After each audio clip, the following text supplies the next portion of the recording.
Okay, so I'm not a big music guy. And for the most part, I have no idea what I'm talking about when it comes to music history or even just the evolution of music. However, I am interested in lost music. I mean, there's just something about music that was made and for whatever reason was never released.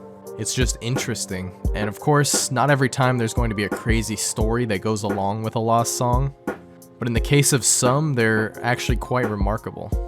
Like the lost album from the Wu-Tang Clan, called Once Upon a Time in Shaolin, which only had one copy that was ever made, and was sold to a man named Martin Shkreli for $2 million, which was then consequently sold by the US government to pay off his debts. Yeah, pretty crazy stuff. So I thought instead of just taking a look at lost songs, I thought it would be more interesting to take a look at completely lost albums of music. So today, I present to you 10 lost and unreleased music albums. Back and in Attack.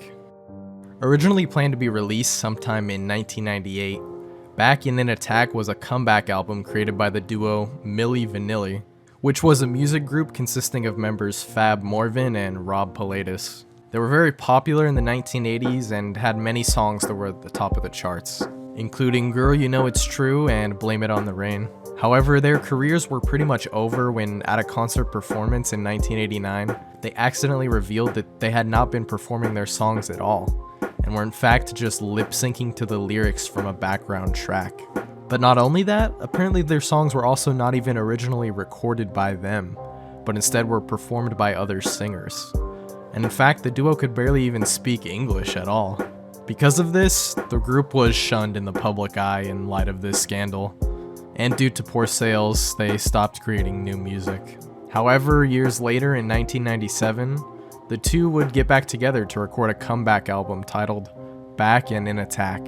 However, during their hiatus, one of the members, Rob Pilatus, got into a drug habit, as well as committed many crimes which led to his eventual arrest. Although he was bailed out by his partner, Fab Morvan. However, as they were going on tour to promote their new album, on April 2nd, 1998, Rob Pilatus was found deceased in his hotel room in Frankfurt, Germany, due to an accidental drug overdose. Because of this, the album was never released and the tour was cancelled. However, Morvan went on to eventually launch a solo career, so it is possible that he still has the album and could release it at some point. Canciones de Siempre, which can also be translated as Song of Always in English, is a music album that was produced by Hugo Chavez, who was at the time the president of Venezuela. In 1999, 3 months after he had won his presidential election, where he hosted a radio show titled Hello President, he would openly discuss various problems in Venezuela as well as the political climate. And the show was heavily criticized as he would just openly discuss any political matter he wanted to, and would even apparently give direct military orders on air. However, it wouldn't be until 2007 when on his radio show, Chavez would announce his music album, which would take many local and regional songs that would be played by Hugo Chavez himself. This was no surprise to the Venezuelan citizens, as Chavez was actually known for singing during his speeches and during political campaigns. At one point, he eventually showed the cover of the album, which featured him wearing a hat and holding a microphone in his hand. However, he never officially revealed what songs would be on the album, or if and when or how it would be on sale. In fact, it is unknown if it even ever released at all. However, it most likely wasn't, as there are no songs that have been found from the album. But it is believed by some that some of the songs could have been performed at one point on his radio show, although that has not been confirmed.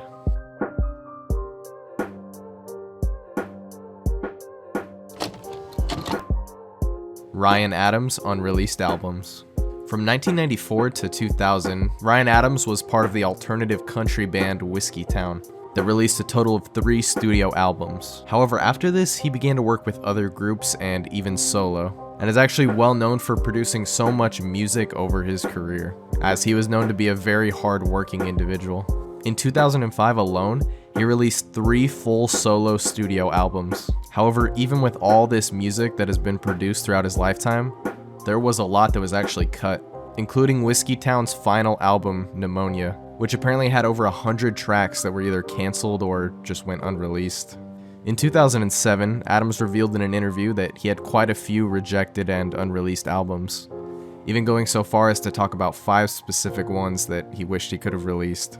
Those being The Suicide Handbook, 48 Hours, Pink Hearts, Darkbreaker, and Black Hole. He actually intended to release the albums eventually in a box set, which, fun fact, had an insert written by Stephen King. However, for unknown reasons, the album was cancelled, and the albums remain lost to this day with no news of them releasing ever again. Spirit Battle. Known for being the vocalist of the band a-ha, Morten Harket is a Norwegian singer and artist who's had a career in music since the 1970s. However, it wasn't until 1993 that it was thought that Harket had started his solo career.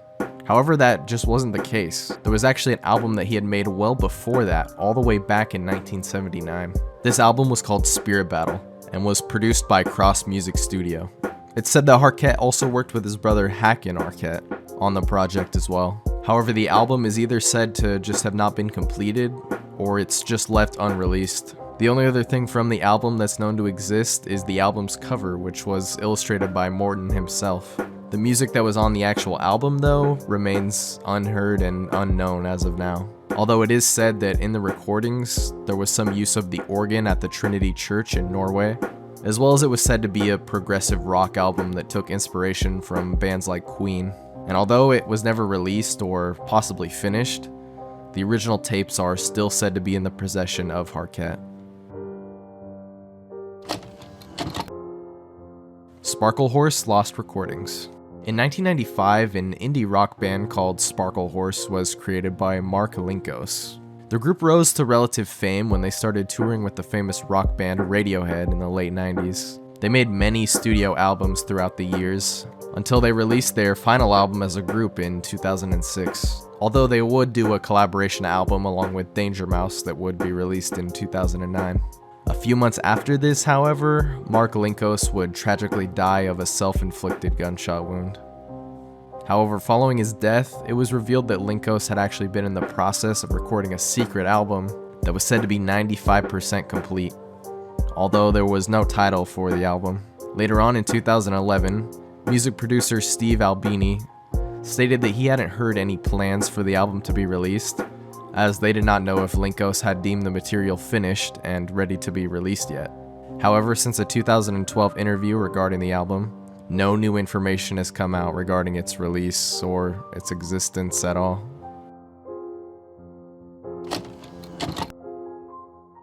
Paquitas.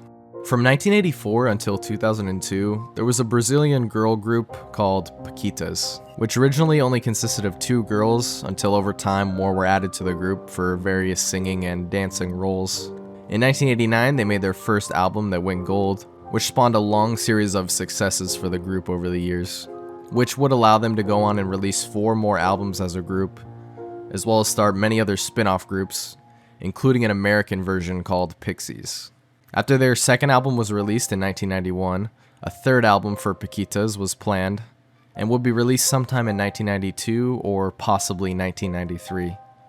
However, while recording the album, one of the members of the band claimed that the working conditions were terrible, and that they had gone through mental hardship making this album due to the management. And so the album was cancelled, and all current members of the group were fired and replaced with new ones. And this album then became lost. However, after being recast in 1994, the new Paquitas group would go on to make another 2 albums, with the third one also being in the works. However, it was also shelved for unknown reasons. And lastly, in 2001, the original Paquitas group would get back together in order to make a comeback album, which was promoted heavily. But unfortunately, during one of these promotion events on January 11th, 2001, there was an accidental fire that broke out on set, which caused several injuries to cast members, and the album would eventually be cancelled.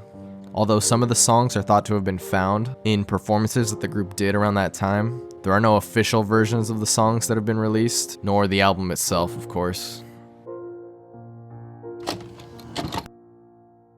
Vangelis, also known by this name, which I don't want to try to pronounce, is a Greek musician and music composer that has worked on various soundtracks and scores for movies throughout the years. especially in the 1980s when he created the scores for films such as Blade Runner and The Bounty. However, one noteworthy aspect from Vangelis' career, other than it being a very long one that is still ongoing to this day, is that he can be quite private about his work, and if he doesn't like it, it will not be released, or at least not in any official capacity. Two great examples of this are his albums Data from 1987 and Symphony NR3 from 1990, which were announced but then just suddenly cancelled for unknown reasons. Since he's very private about his life and music composition, it's unlikely we'll ever know what was in these albums or why they were cancelled in the first place. However, there is even supposedly a third unreleased and lost album called Arab, which would have been about the first Gulf War and the impact it had on civilians during that time. Although this album remains unconfirmed as the composer has never actually addressed it publicly. Helix. This 1980s band was created by the Walt Disney Company and was heavily inspired by Star Wars, as it was just becoming a globally popular phenomenon. Of course, we can already see way back then that Disney was already interested in Star Wars. Anyway, the band mostly would just play live performances at Disneyland or at certain events in California. And although they were mostly known for their performances at the theme park, there actually were plans to release a full album. However, before it could happen, Warner Brothers dropped Helix. And it's unclear how much of the album was completed before the band was dropped, although there are apparently some demo recordings that are out there from the album. The Black Room. In the year 1987, a band called the Copyright Liberation Front, also known as just the KLF, would be created by members Bill Drummond and Jimmy Cauty. They were quite the unique band, although it wasn't exactly their actual music that they were completely known for, but rather the unique way they operated. They would frequently change up their names and were known for portraying a very raw and subversive type of anarchist attitude in their music and public appearances. In total, they released 4 studio albums, although they eventually came into commercial success with their final album, The White Room, released in 1991. And in a very strange live performance in 1992, the band would go on to terrorize the crowd during their performance and would decide to quit making music that night, canceling their 5th album titled The Black Room, even going as far as to delete any material that they had at that point. Although this was seen as a fitting exit for their harsh and anarchic public image, this was all by design, however, as Drummond and Cauty had actually planned to retire before and wanted it to fit their public personas, going as far as to actually fire a machine gun into the air at their performance and even dropping a dead sheep into the after party. And after this elaborate stunt, it was thought that the Black Room was lost forever. However, in an interview in 2003, Cauty claimed that he still had a tape of some of the Black Room recording sessions. However, the tape and its contents have not resurfaced since. Completion. Infamous cult leader and murderer Charles Manson, while locked up at San Quentin prison, would write a letter to a member of the band Black Flag named Henry Rollins, who was living in California at this time, and through multiple correspondences would discuss music with Manson even sending in recordings of songs he made in prison, which Rawlings agreed to produce. The album was titled Completion, and was mixed and finished by Henry Rollins himself, before being submitted to SST Records, who produced Black Flag's music. The album was actually completed and even pressed, and was scheduled for a 1984 release. However, after the public found out about this album from a notorious criminal, there was a huge amount of negative press, and the founder, Greg Ginn, even said that he had received many death threats over the planned release of the album. And so the album was never released, and SST Records cut ties with Manson. And although it has never been revealed to the public, it is said that Henry Rollins still owns 2 copies of the album to this day. Alright, thank you guys again so much for watching. I really appreciate it.